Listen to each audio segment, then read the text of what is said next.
السلام علیکم جناب، کیسے مزاج؟ طارق جمیل. تو بات شروع کرتے ہیں، ایسے ہی میرے ذہن میں آیا.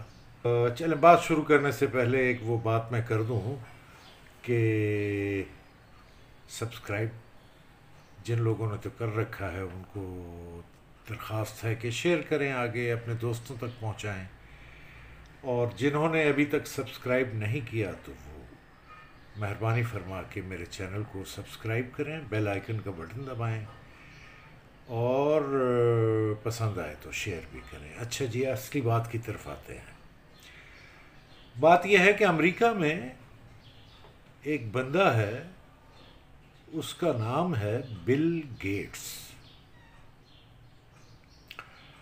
بہت مشہور آدمی ہے، آپ سب نے سن رکھا ہوگا بل گیٹس کا نام. اور یہ آج کل کرونا کے دنوں میں بھی اس کا چرچا بہت زیادہ ہے. اور اس سے پہلے بھی جناب وہ اس کی شہرت عام طور پر یہ اس نے اپنی شہرت بنائی کہ جی بڑے وہ بل گیٹس اور میلنڈا نے مل کر، جو اس کی بیوی ہے، ایک کوئی آرگنائزیشن بنائی ہے، چیریٹی آرگنائزیشن. اور دنیا بھر میں وہ جو ممالک ہیں جہاں بیماریاں آ گئی ہیں یا کچھ اور طرح کی، تو مالی امداد، کیونکہ وہ بہت امیر آدمی ہے. بھئی بہت امیر آدمی ہے، یوں سمجھیں کہ دنیا کا سب سے زیادہ امیر. شاید ابھی جو پچھلا عرصہ گزرا ہے اس میں وہ دوسرے نمبر پر آ گیا ہے، لیکن ایک لمبا عرصہ وہ دنیا کا امیر ترین آدمی رہا. میں جس بات کی طرف آپ کی، اور آج کل بڑا اس کا سوشل میڈیا پر آپ دیکھیں، اب تو امریکہ میں اس کے خلاف مظاہرے ہوئے ہیں. بلکہ ایک ویڈیو میں دیکھ رہا تھا، وہ کہیں آ رہا تھا، گاڑی سے اترا کہیں ہوٹل میں یا کہیں جا رہا تھا، تو کچھ لوگوں نے پکڑ کے پتہ نہیں اس کے چہرے پر کچھ چیز اور اس سے نفرت کا اظہار کیا. لیکن دنیا ہے کہ اس کی تعریفوں کے پل باندھے جا رہی ہے.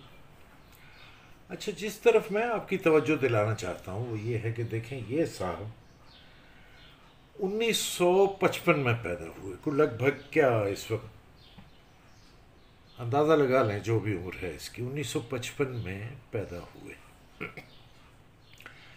1955. اور یہ کمپیوٹر کا جو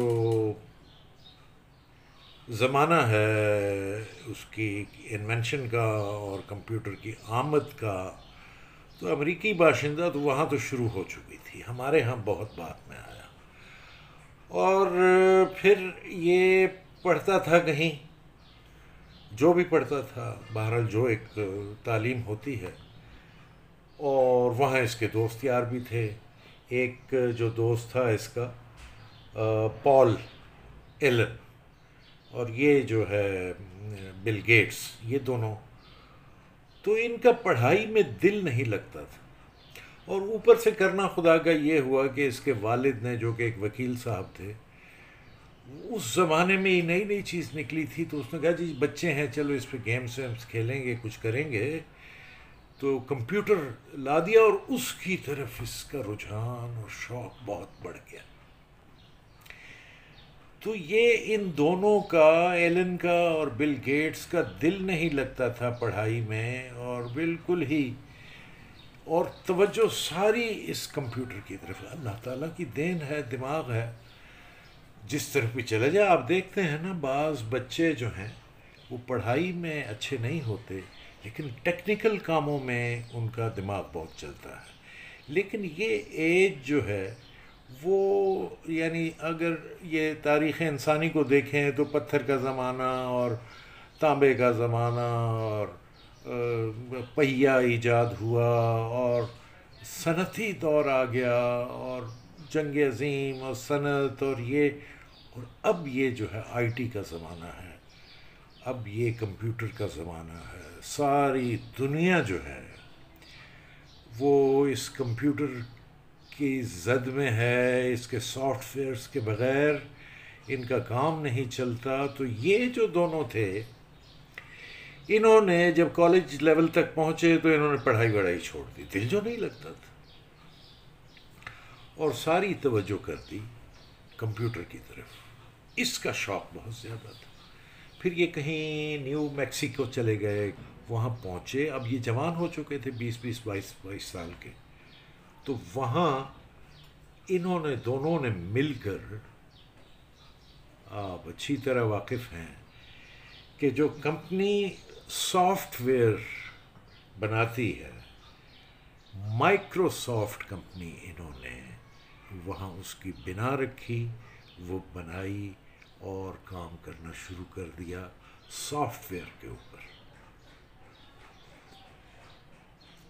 اور چونکہ ان کا ذہن وہ کام تو کر رہا تھا، تو وہ دن بدن اور کہنا چاہیے کہ اس فیلڈ میں جینیس ہی تھے نا یہ دونوں. پھر بہرحال وہ پال تو ہٹ گیا، ایک طرف ہو گیا، پتہ نہیں کدھر گیا.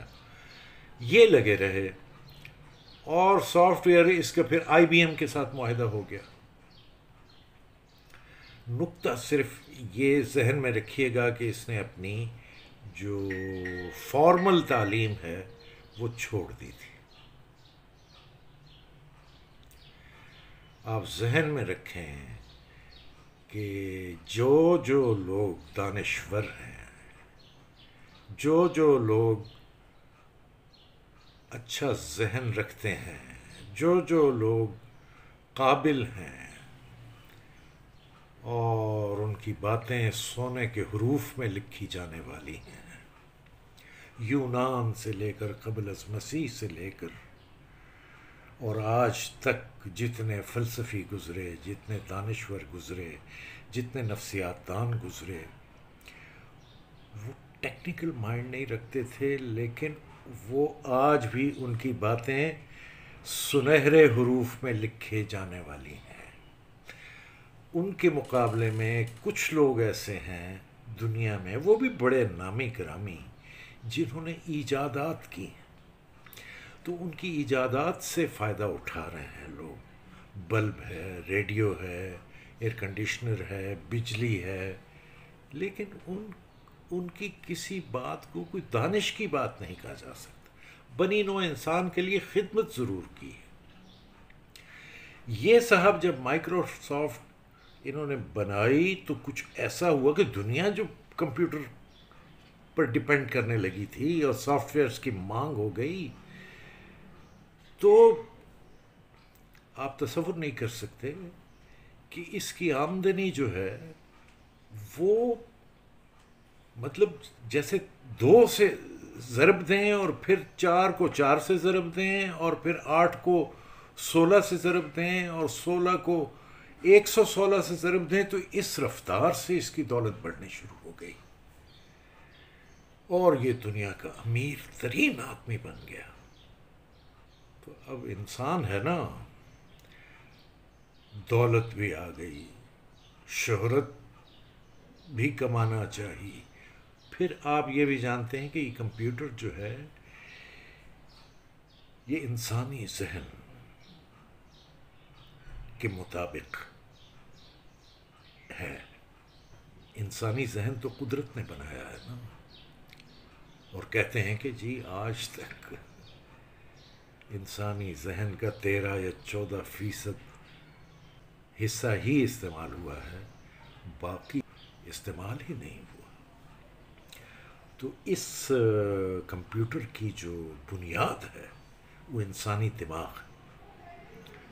اب جب اس صاحب نے دیکھا کہ یہ تو اب ظاہر ہے یہ اس کے ساتھ، تو اب کچھ نہیں پتہ چلتا کہ انسانی ذہن کب رحمانی راستے پہ چلے اور کب شیطانی راستے پہ چلے.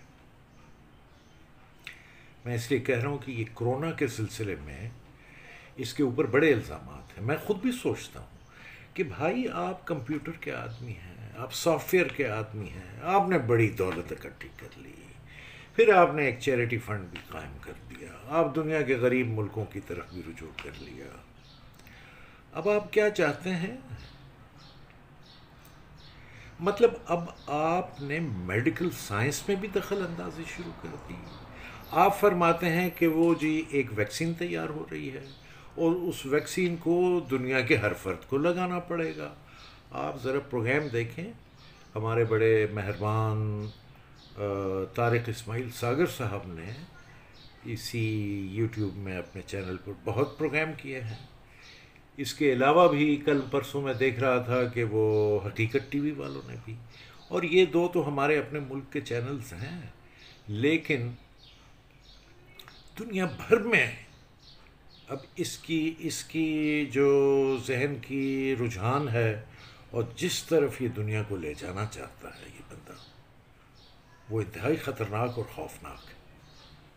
میں آپ سے آج کی گفتگو تو اتنی ہو گئی، لیکن میں آپ سے یہ درخواست کروں گا کہ آپ اس کے بارے میں ذرا سرچ کریں اور دیکھیں، اور اس بات کو ذہن میں رکھیں کہ یہ جو روایتی تعلیم ہے جو عقل اور شعور کو بیدار کرتی ہے وہ اس کے پاس نہیں ہے. آج اتنا ہی. السلام علیکم ورحمۃ اللہ وبرکاتہ.